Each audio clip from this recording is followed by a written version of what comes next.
Hello दोस्तों, स्वागत है आपका मिस्ट्री फाइल में। आज जिस केस के बारे में मैं आपको बताने वाला हूँ वो आपको थोड़ा अजीब लग सकता है, क्योंकि ये सायों और आत्माओं से संबंधित है, जिस पर बहुत से लोग विश्वास नहीं करते क्योंकि इनका कोई प्रमाण या प्रूफ नहीं मिलता। मगर आज मैं जिस केस के बारे में आपको बताने जा रहा हूँ ये पहला ऐसा केस है जो ऑफिशियल पुलिस रिकॉर्ड में दर्ज किया गया है और मैड्रिड पुलिस फाइल में आज भी इस केस फाइल के आगे लिखा हुआ है अनएक्सप्लेन। और पुलिस ने अपनी रिपोर्ट में ये भी माना कि उस घर में कुछ न कुछ पैरानॉर्मल एक्टिविटीज हो रही थी। और मैं आपको ये भी बताना चाहूँगा, इस केस फाइल के ऊपर एक मूवी भी बनी हुई है जिसका नाम वेरोनिका है। 2017 में नेटफ्लिक्स पर इस मूवी को सबसे डरावनी मूवी माना गया, जिसको आज तक कोई भी व्यक्ति अकेला देख नहीं पाया है। ये केस ज़्यादा इसलिए भी हाईलाइट हुआ क्योंकि इसके विटनेसेस में न खुद उसके घर वाले बल्कि उसके आस पड़ोस और यहाँ तक कि पुलिस टीम, साथ ही साथ नेशनल इन्वेस्टिगेशन एजेंसियां भी शामिल थी, जिसमें स्वीडो इन्वेस्टिगेशन टीम भी शामिल थी। और उन सभी ने अपनी रिपोर्ट में बताया कि उस घर में कुछ न कुछ पैरानॉर्मल एक्टिविटीज़ हो रही हैं। तो आइए शुरू करते हैं। इस केस का नाम है वेलेकस फाइल या वेलेकस केस। बात है स्पेन के मैड्रिड शहर की। साउथ मैड्रिड में एक जगह है वेलेकस। वहाँ पर लुइस मरीन स्टेट में एक अपार्टमेंट था जो आज भी मौजूद है।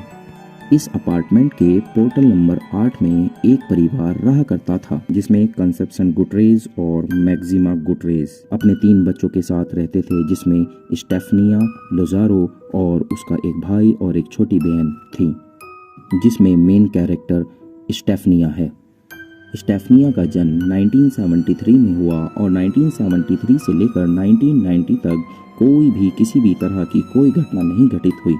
1973 से 1990 तक सब कुछ ठीक चलता रहा। 17 साल तक स्टेफनिया नॉर्मल थी, मगर इसके बाद करीब 1990 में स्टेफनिया 18 साल की हुई और उसने कॉलेज जाना शुरू किया।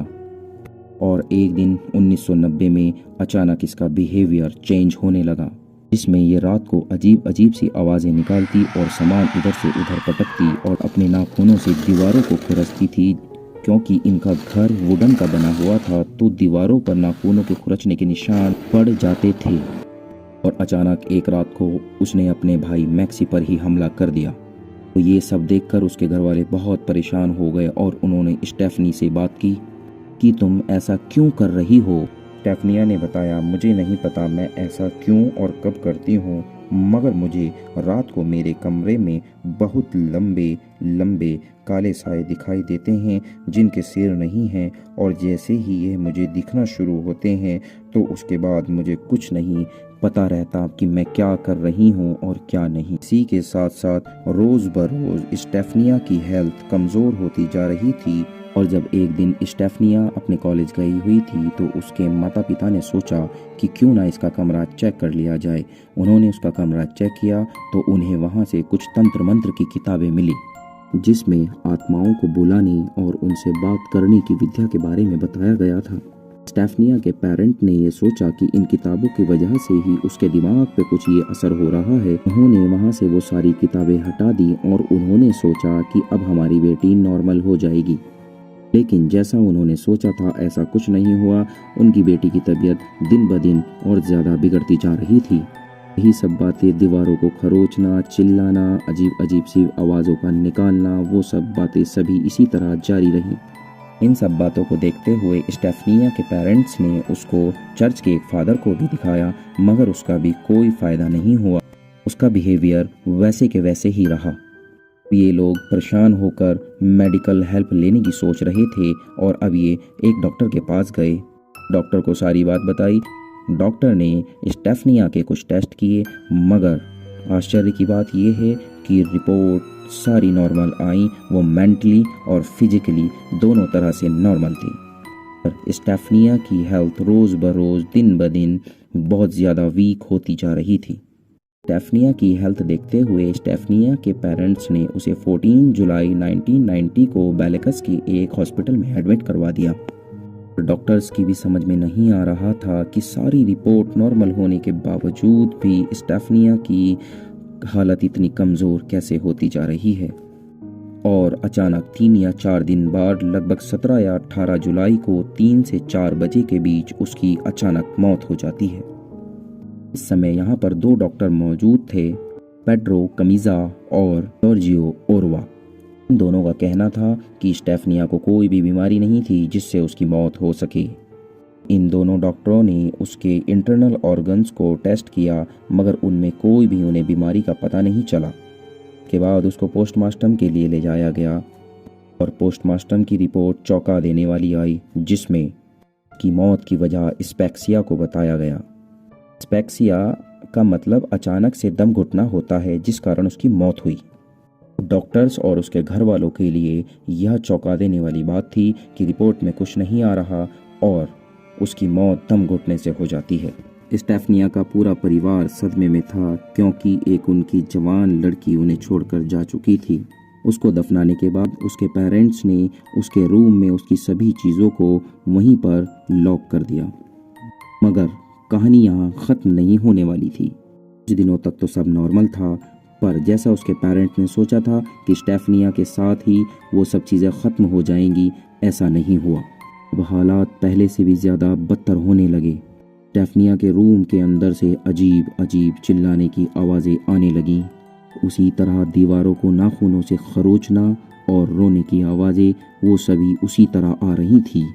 और अब ये आवाज़ें सिर्फ स्टेफनिया के रूम से नहीं, बल्कि उसके बाथरूम से, उसकी बालकनी से भी आ रही थी। स्टेफनिया के पेरेंट्स ने उसका कमरा अनलॉक किया और वहाँ वो सब मंजर देखकर चौंक गए। वहाँ पर सारा सामान बिखरा हुआ था और ताज़े नाखूनों के निशान उन्हें दीवारों पर मिले। और उन्होंने यह भी महसूस किया कि उस कमरे में बहुत ठंडी हवाएं चल रही हैं, जबकि बाहर का टेम्परेचर नॉर्मल था और अंदर का बहुत ठंडा। उसके पेरेंट्स ने घबराकर दोबारा वो दरवाज़ा लॉक कर दिया, मगर अगली सुबह फिर उन्हें वो दरवाज़ा खुला मिला। अब स्टेफनिया के पेरेंट्स ने ये डिसीज़न लिया कि हमें ये सारी बातें किसी से शेयर करनी चाहिए, मगर साथ साथ वो ये भी सोच रहे थे क्या कोई हमारी बात पर विश्वास करेगा। मगर उन्होंने अपने आसपास के पड़ोसियों से इन सब बातों को शेयर किया, तो उसके पड़ोसियों ने भी कहा कि ये सब आवाज़ें हमें भी सुनाई देती हैं, मगर हमने आपको नहीं बताया था। और कुछ पड़ोसी अब उस रात उनके यहाँ रुक जाते हैं।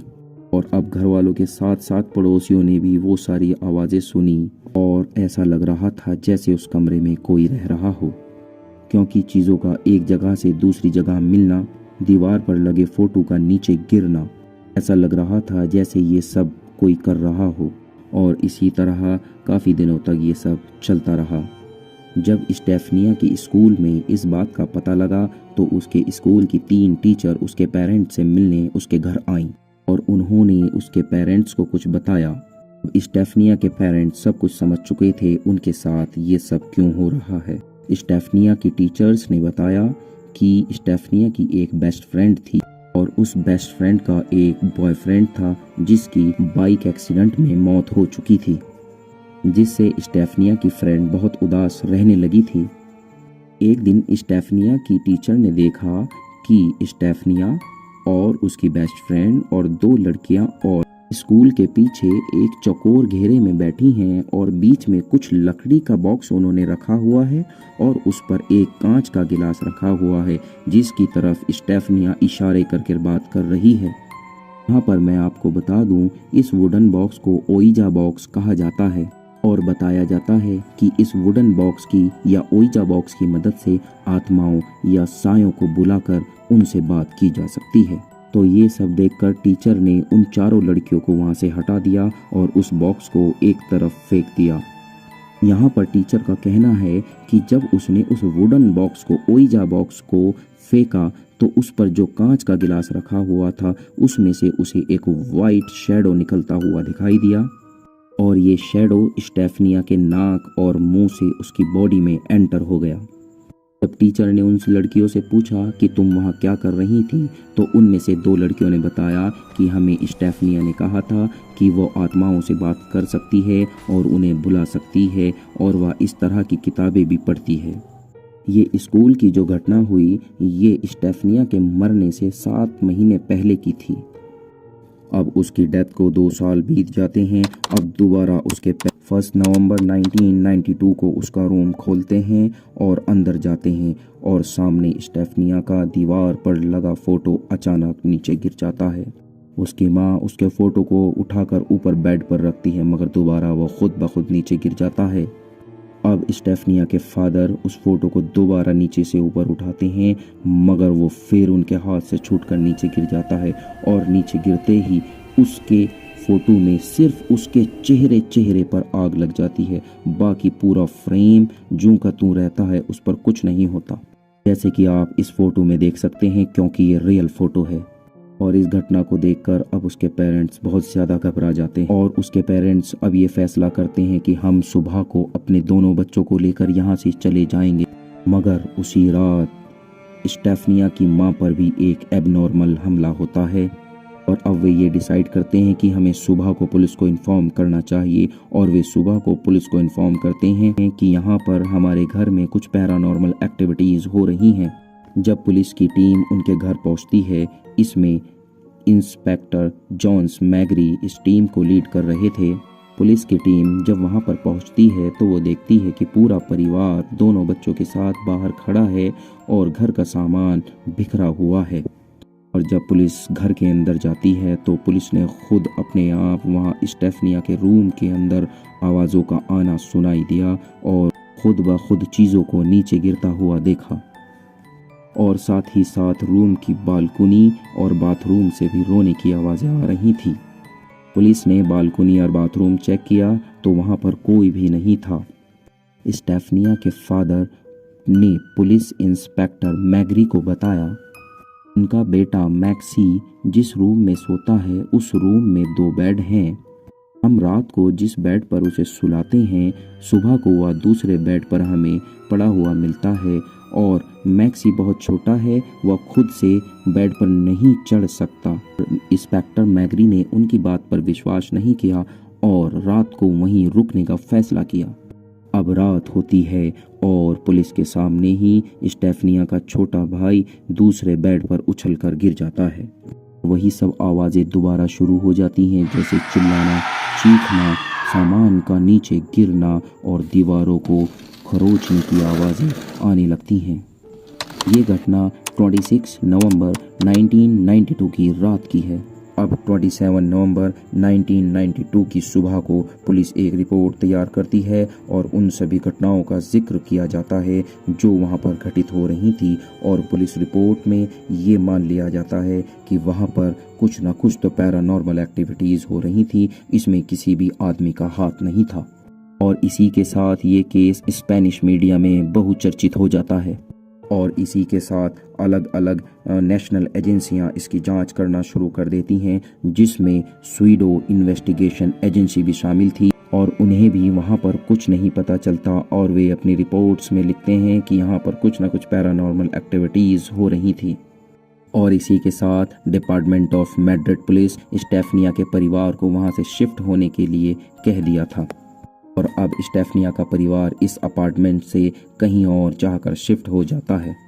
इसके बाद उस परिवार के साथ इस तरह की कोई भी घटना घटित नहीं होती। बताया जाता है कि उस अपार्टमेंट में आज भी उसी तरह की घटनाएं जारी हैं। ठीक है दोस्तों, आज के लिए इतना ही। और आपको अगर इसी तरह की वीडियोस और देखनी है तो हमारे चैनल को सब्सक्राइब करें और बेल आइकन को दबा दें। धन्यवाद।